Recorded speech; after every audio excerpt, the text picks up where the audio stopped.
It's a weird haze, weird fog over the beach today. Hi, ladies. It's kind of creepy. You feel like this cool vapor over your body occasionally. It's interesting.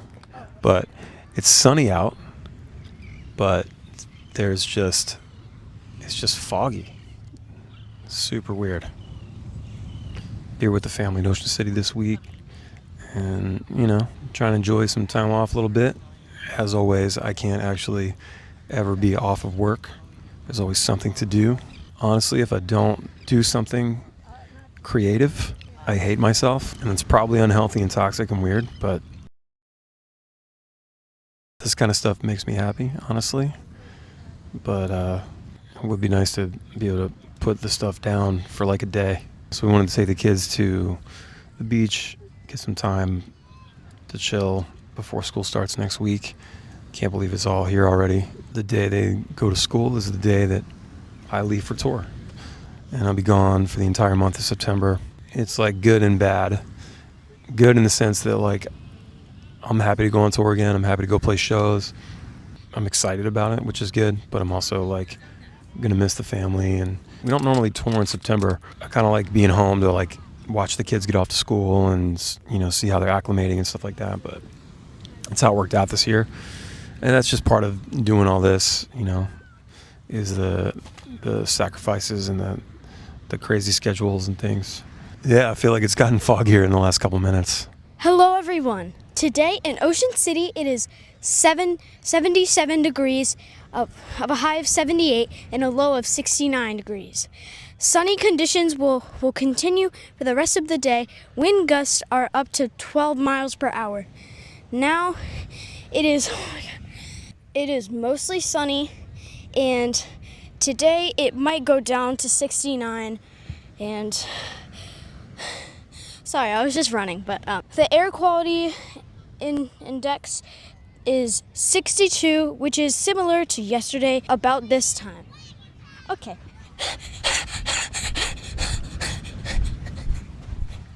Hello. It's interesting coming to the beach now because the kids are a lot older, and back in the day it was like having like little toddlers. Draven was like 4 when she was a newborn. It was just, you had to pay so much more attention. Now it's just like Draven doesn't even want to come here. He's just back at the room just chilling. Halo likes playing in the sand and stuff, but you don't have to be so on top of them, So that's kind of nice. Get to relax a little bit more. Going to be kicking off the tour in Stowe, Vermont on the 4th. So next Wednesday, I think. Tickets aren't selling that well for that one. We've never been there. Vermont is not like our strongest market by any means. I'm not sure if the Mad Caddies do great there or not, but we'll have a good time. Be a nice way to knock the rust off and get back to it. We are going back out on a bandwagon this time, and that is a good feeling because we spent most of last year back in our van and moving all our gear by ourselves. We've had crew guys since 2010. That's when we started hiring crew. 12, 13 years having a crew on every run, and having to scale back, like literally go back a couple steps and go back into the van and not hire crew because we couldn't afford it. We couldn't even regularly pay ourselves anymore. We were trying to climb out of a hole from this lawsuit stuff. And so because of all that, because we lived in the van all last year, didn't bring the crew out, didn't pay ourselves a normal pay, kept it skeleton crew, bare bones as much as possible. Because of that, we were able to climb out of the hole. Also because we did play a lot of shows, and you guys buy the merch, and the merch is a huge part of the business, and that helped tremendously to help us get out of the hole, So now this is the first run back in a bandwagon.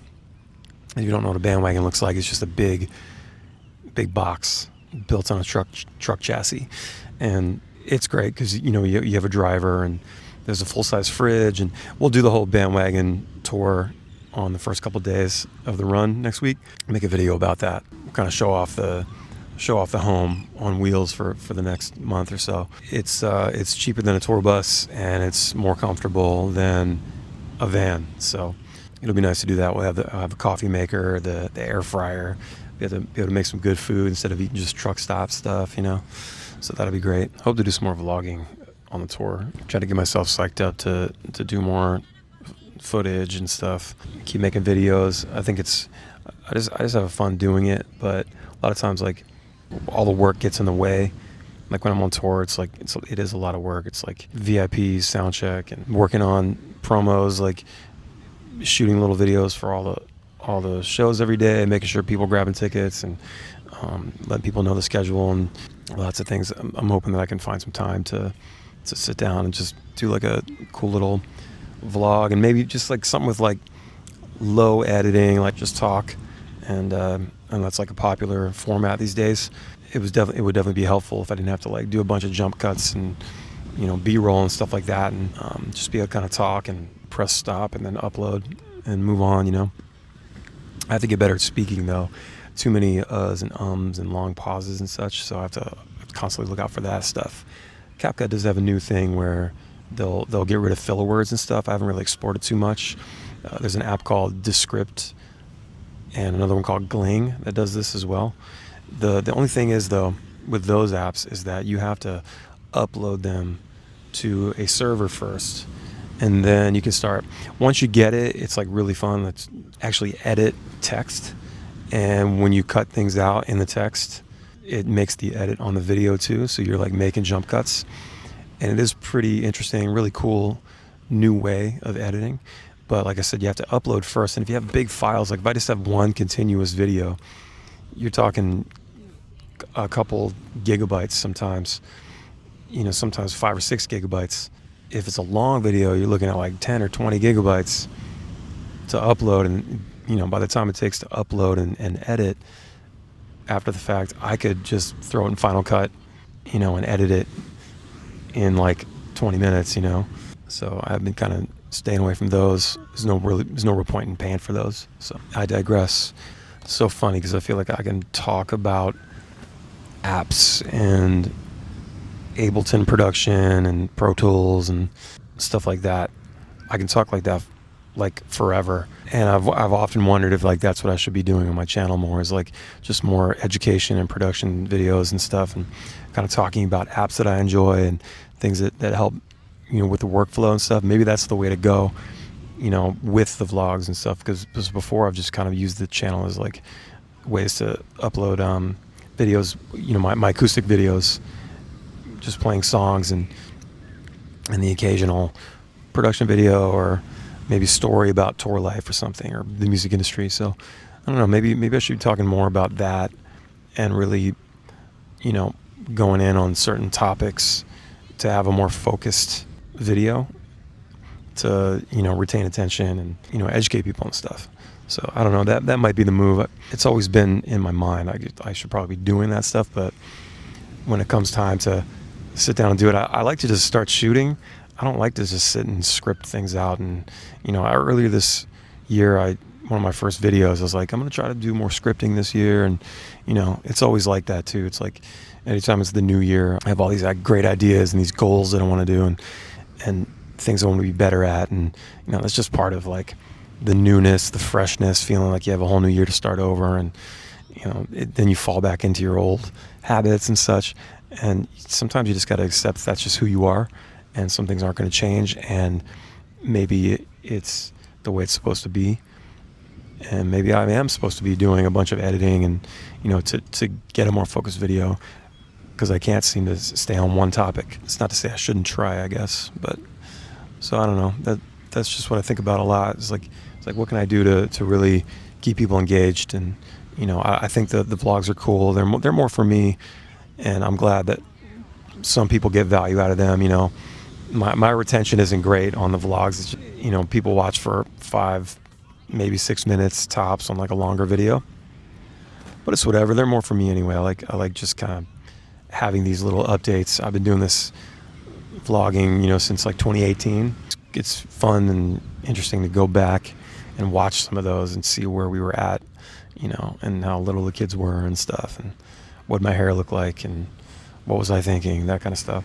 I need to get back on my merch game though too, man. Like I took everything down because I was losing money on that store. So I need to figure out a better way to do it. I thought about actually employing my wife to actually like take the orders, process them, and ship them out. I could like hire her and pay her money from my wallet, just as a way to actually make money from selling merch.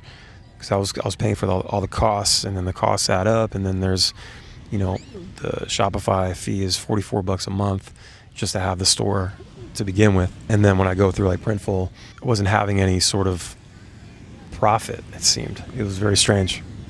Anyway, just gotta figure that out and maybe just get with like a hat and a shirt, or maybe like a hoodie or something just to start, and come up with some cool logo, like a cool, I don't want it to be my name. I don't like putting my name on shirts and hats.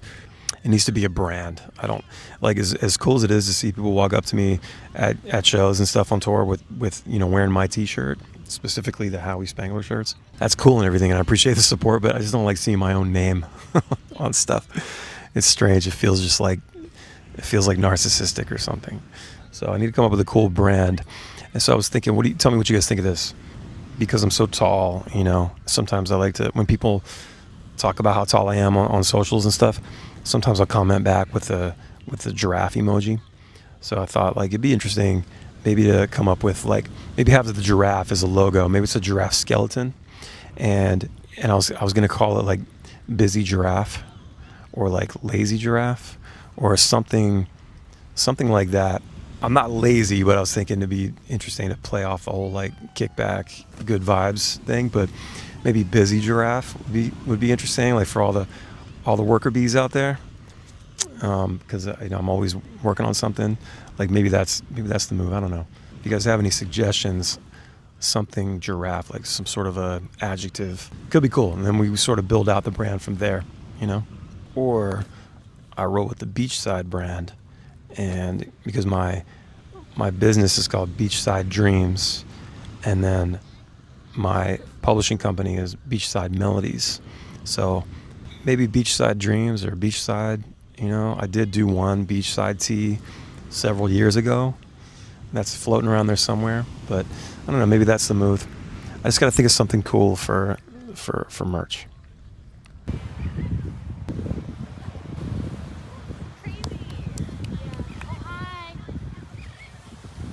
Wow. What is this? This wasn't in the forecast. Yeah. The boys always leave something.